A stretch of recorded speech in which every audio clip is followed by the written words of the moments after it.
தீபம் YouTube channel நண்பர்களுக்கு அனைவருக்கும் வணக்கம். இந்த வீடியோ தொகுப்பில் நம்ம என்ன பார்க்க போகிறோம்னா, சக்தி வாய்ந்த சம்கார காளி தேவியின் எந்திரமும் மந்திரமும் தாங்க பார்க்க போகிறோம்.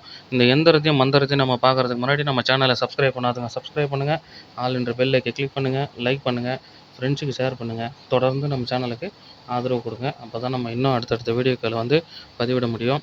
சரிங்களா? வீடியோவை முழுசாக பாருங்கள், ஸ்கிப் பண்ணாத பாருங்கள். அரைக்குறையாக பார்த்துட்டு இதில் எதுவும் நீங்கள் செஞ்சு பார்க்க வேணாம். முழுசாக பார்த்தா மட்டும்தான் உங்களுக்கு தெளிவாக புரியும். சரிங்களா? அதனால் முழுசாக பாருங்கள். வாங்க வீடியோக்குள்ளே போகலாம்.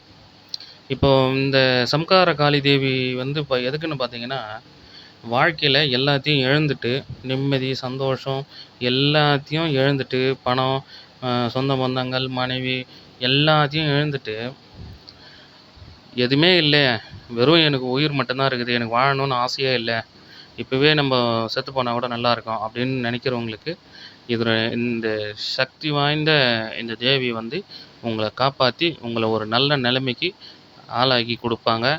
அது என்றைக்கு 48 நாளைக்குள்ளே உங்களுடைய வாழ்வையே தலைகீழாக புரட்டி போடக்கூடிய ரொம்ப ரொம்ப சக்தி வாய்ந்த மந்திரம் தான் இந்த மந்திரம்.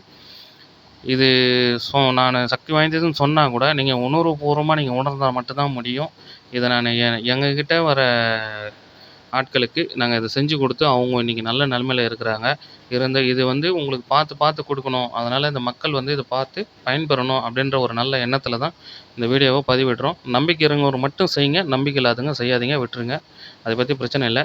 உங்களுக்கு கஷ்டங்கள் இருக்குது, நிம்மதி இல்லாத வாழ்க்கை, எனக்கு வந்து வாழ்க்கையில் நிம்மதி கிடைக்கணும், எனக்கு சந்தோஷம் கிடைக்கணும், என் குடும்பம் நல்லா இருக்கணும், என் பிள்ளைகள் நல்லா இருக்கணும், நல்லா படிக்கணும், எங்களுக்கு எந்தவித இன்னலும் வரக்கூடாது, எந்தவித பிரச்சனையும் வரக்கூடாதுன்னா இதை செய்யுங்க.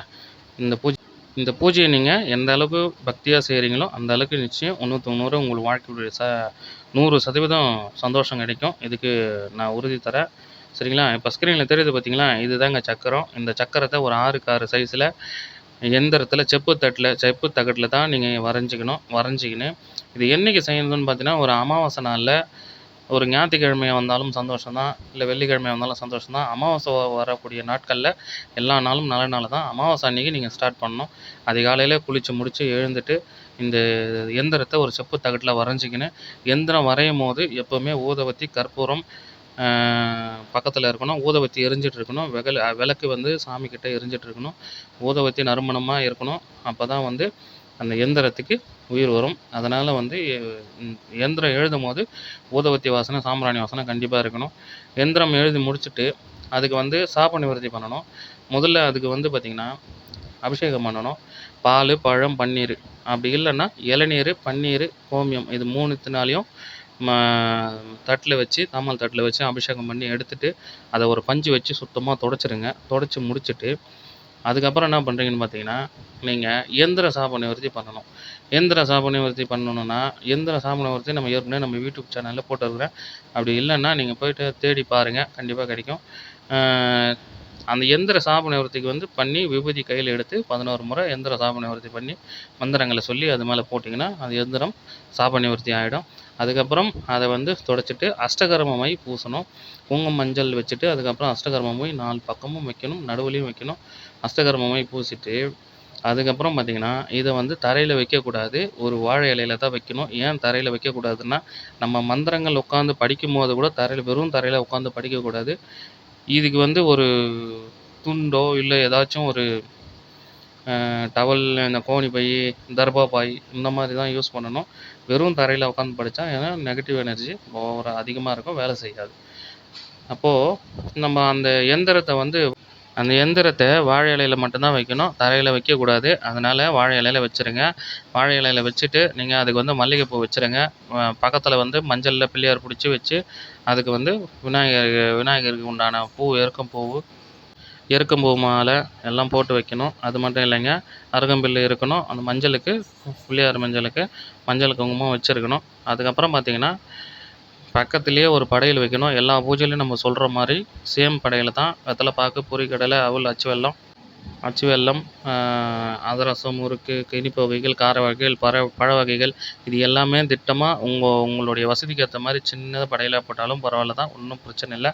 ஸோ இந்த படையலெல்லாம் போட்டு முடிச்சுட்டு, நீங்க என்ன பண்ணுங்க, எதிர்க்க வந்து நீங்க கிழக்கு முகமா இருக்கணும். உங்களுக்கு எதிர்க்க இந்த படையல் இருக்கணும்.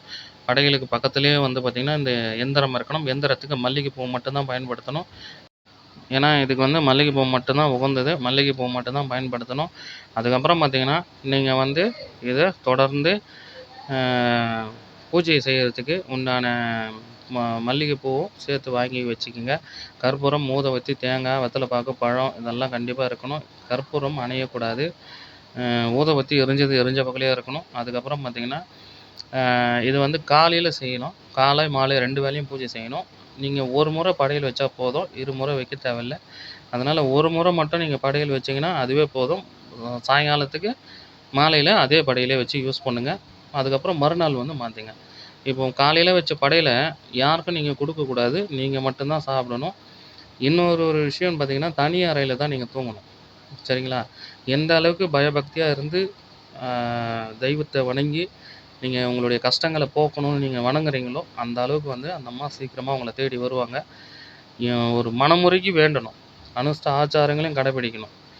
ரொம்ப ரொம்ப சுத்தபத்தமா இருந்து, மனச ஒருநிலைப்படுத்தி, எந்த ஒரு தீய பழக்கமும் இல்லாத, தீய எண்ணங்களும் இல்லாத, நீங்க வந்து பார்த்தீங்கன்னா, ரொம்ப சுத்தபத்தமா இருந்து நீங்க பண்ணீங்கன்னா மட்டும் தான், இது கண்டிப்பா நடக்கும். 48 நாட்கள் தொடர்ந்து செய்யணும். 10 நாளைக்கு செஞ்சுட்டு டெத் ஆயிடுச்சு, நான் விட்டுட்டு போறேன். ஏன்னா சாவு, டெத்து இதுக்கெல்லாம் போக்கூடாது. சரிங்களா? அதனால அனுச ஆச்சாரங்களையும் கடைபிடிக்கணும். சுத்தபத்தம் தேவை. இப்ப ஸ்க்ரீன்ல தெரியுது பார்த்தீங்களா மந்திரம்? இதுதாங்க மந்திரம். இந்த மந்திரத்த நல்லா தெளிவா முதல்ல மனப்பாடம் பண்ணி முடிச்சுருங்க. நல்லா மனப்பாடம் பண்ணி முடிச்சுட்டு, அதுக்கப்புறம் பார்த்தீங்கன்னா, ஒரு சரளமா வரணும். ஒரு மந்திரங்கள் சொல்றீங்கன்னா, சின்ன மிஸ்டேக் கூட வரக்கூடாது. அந்த ப்ரனன்சியேஷன் மாறக்கூடாது. கிளீனா வரணும். அப்பதான் வந்து நம்மளால அந்த தெய்வத்த வந்து சித்தி பண்ண முடியும். தெளிவா நீங்க மந்திரங்கள சொல்லுங்க. 1008 காலையில 1008 மாலையில 1008 கண்டிப்பா நீங்க சொல்லணும். எந்த அளவுக்கு நீங்க சொல்றீங்களோ, அதுக்கு மேல சொல்றதுனாலும் சொல்லலாம். ஒண்ணும் ப்ராப்ளம் இல்ல. இது எந்த அளவுக்கு நீங்க சொல்றீங்களோ, அந்த அளவுக்கு வந்து நிச்சயம் உங்களுக்கு வேலை செய்யும்.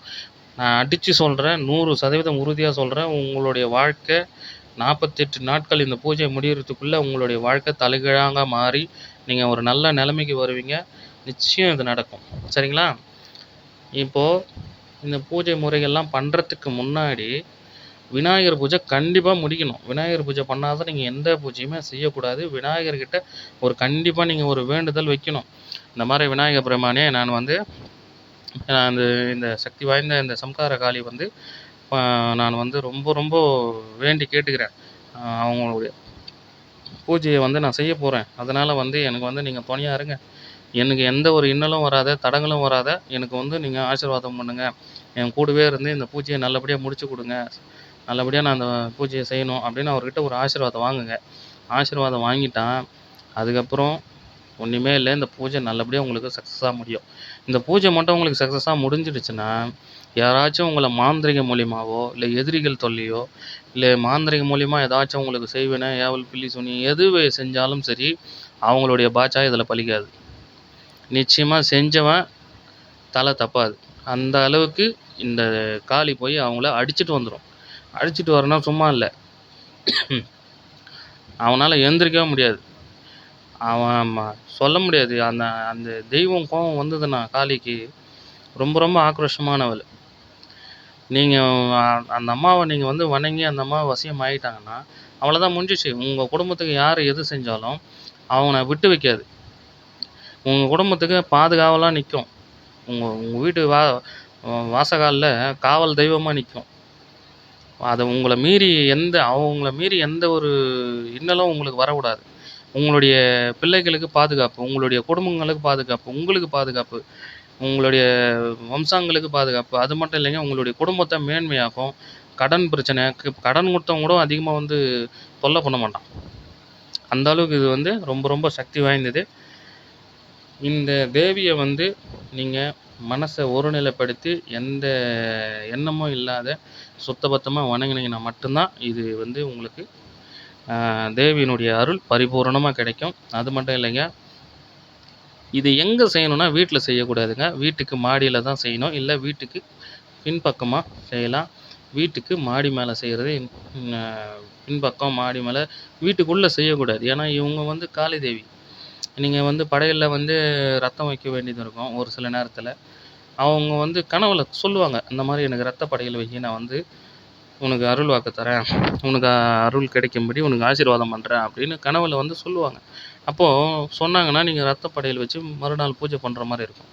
அப்போ நீங்க அத வந்து வீட்ல வச்சு செய்யக்கூடாது.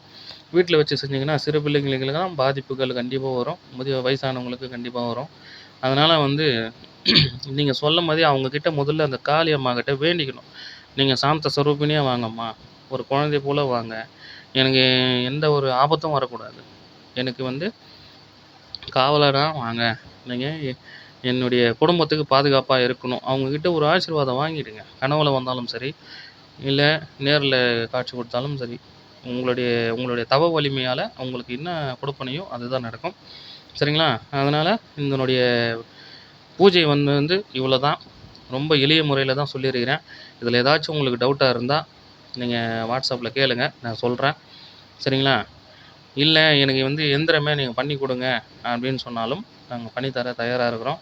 அதனால நீங்க உனக்கு என்ன தேவையோ டவுட்டா இருந்தா WhatsAppல கேளுங்க. முடிஞ்ச அளவுக்கு மாந்திரீகம் என்னும் சித்தர்களால் உருவாக்கப்பட்ட மாந்திரீகம் என்னும் கலை வந்து மக்கள் நலனுக்காக மட்டும் தான். தீய வழியில பயன்படுத்த வேண்டாம். நல்லவங்களுக்கு தொந்தரவு குடுத்தீங்கன்னா, விளைவுகள் அதிகமா இருக்கும். கெட்டது அதிகமா இருக்கும். தலைய எடுக்க முடியாது. நல்ல கர்மாக்கள நம்ப சேர்க்கணும். அதனால முடிஞ்ச வரைக்கும் நல்லதே செய்யுங்க. நல்லதே நடக்கும். நிச்சயம் நல்லவங்களுக்கு இந்த அம்மா துணையா இருப்பாங்க.